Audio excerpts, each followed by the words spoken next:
सुप्रभात। गणित की इस कक्षा में आपका स्वागत है। आप इस अंक को पहचान रहे हैं और इसे जरूर पहचानते होंगे।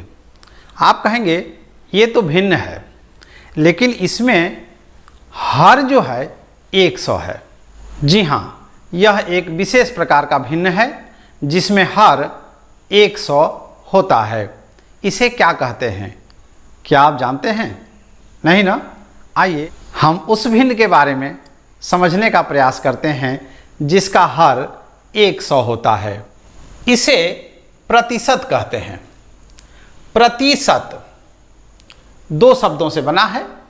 प्रति का तात्पर्य है प्रत्येक और शत का मतलब होता है 100, यानी प्रत्येक 100 पर। प्रतिशत शब्द लैटिन भाषा के परसेंटम से लिया गया है, जिसका अर्थ होता है प्रति 100, यानी प्रतिशत का शाब्दिक अर्थ है प्रति सैकड़ा या शतांश या सौवां। मतलब 100 भाग में कितना भाग लिया गया उसे हम प्रतिशत के रूप में निरूपित करते हैं। यह एक विशेष प्रकार का भिन्न है जिसका हर 100 होता है। जैसे इस चित्र को देखिए, यहां 100 बॉक्स बना हुआ है जिसमें एक भाग छायांकित है। इसे भिन्न के रूप में हम किस प्रकार निरूपित करेंगे? 1/100 के रूप में, यानी 100 भाग में एक भाग छायांकित है। तो 100 भाग में एक भाग है तो इसे हम 1% कहेंगे। एक और उदाहरण देखते हैं। जैसे 4/5। इस चित्र को देखिए, 5 भाग में 4 भाग रंगा हुआ है, यानी 5 भाग में 4 भाग छायांकित है। अब इसे यदि हम कहें कि 5 भाग में 4 भाग छायांकित है तो 100 भाग में कितना भाग छायांकित होगा? इसे हम कैसे निरूपित करेंगे? आइए देखते हैं। 4/5 यानी 5 भाग में 4 भाग, तो 100 भाग में कितना होगा? तो हर को हमें 100 करना होगा। तो 5 को हम कितना से गुना करेंगे कि 100 हो जाएगा? 20 से। तो इस भिन्न के अंश और हर को हम 20 से गुना कर देंगे। हमें क्या मिलेगा? 80/100, यानी 100 भाग में 80 भाग छायांकित होगा। अतः इसे 80% कहेंगे, यानी 4/5 को प्रतिशत के रूप में हम 80% कहेंगे। अर्थात 5 भाग में यहाँ 4 भाग छायांकित है तो 100 भाग में 80 भाग छायांकित होगा। आइए भिन्न को प्रतिशत में बदलने सीखते हैं। जैसे 9/100, यानी 100 भाग में 9 भाग। यहाँ तो हर 100 है तो इसे प्रतिशत में लिखना बहुत आसान है। इसे हम सीधे 9% लिख सकते हैं। उसी तरह से 17/100, चूंकि 100 में 17 भाग है अतः यह 17% है। उसी तरह यह भी 23/100 यानी 23%। लेकिन जब हर 100 नहीं है तब क्या करेंगे? आइए देखते हैं। जैसे 3/20, तो यहाँ इसके हर 20 को 100 में बदलना है। तो क्या करेंगे? 3/20 को 5/5 से गुना कर देंगे तो हर 100 हो जाएगा। 20×5 100 और 3×5 15, यानी 100 में यह 15 भाग है, अर्थात 15% है।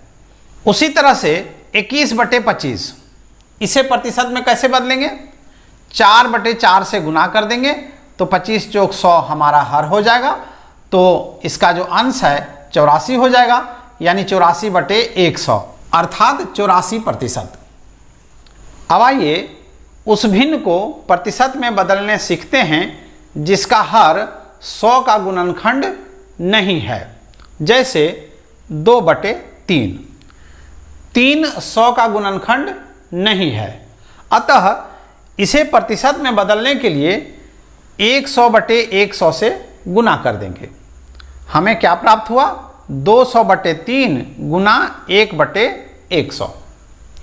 हर को 100 में जब बदल देंगे तो वह प्रतिशत में बदल जाएगा, अर्थात यह हो गया 200/3%। और इसे हम इस प्रकार लिख सकते हैं 66.2/3%।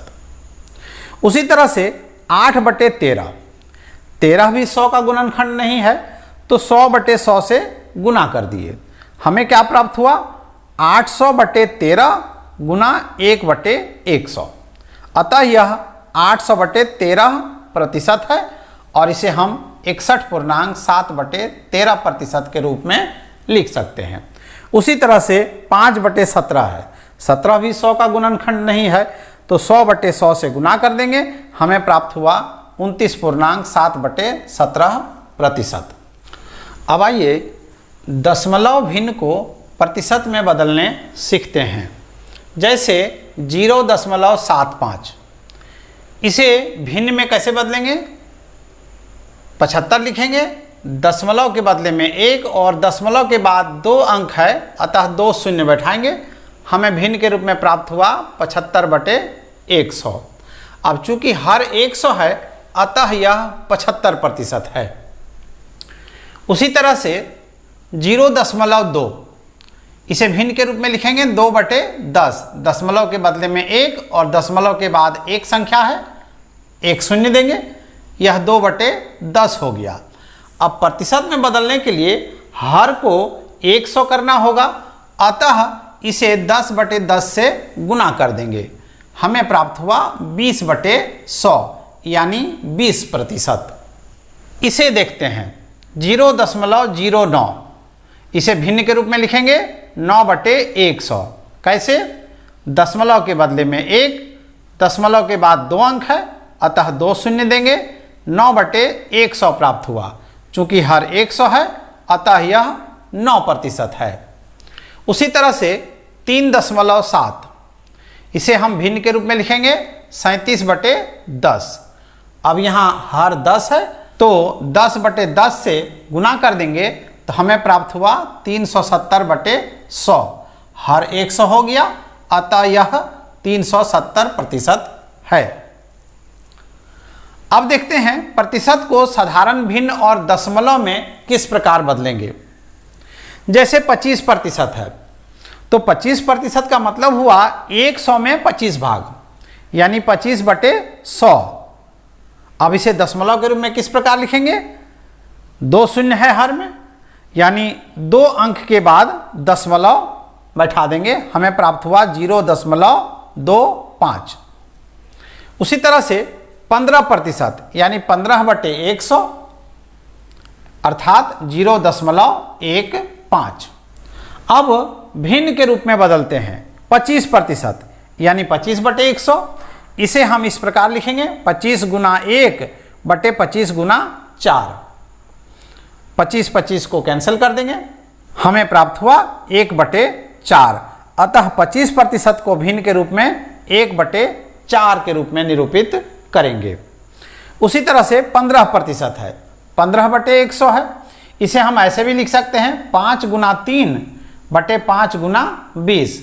5 और 5 को कैंसिल कर देंगे, हमें प्राप्त हुआ 3/20, अतः 15% को 3/20 के रूप में निरूपित करेंगे, जो कि एक भिन्न है।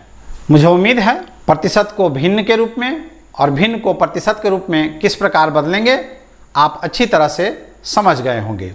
अगली कक्षा में प्रतिशत का दैनिक जीवन में क्या उपयोग है, इसे सीखने का प्रयास करेंगे। तब तक के लिए बहुत बहुत धन्यवाद।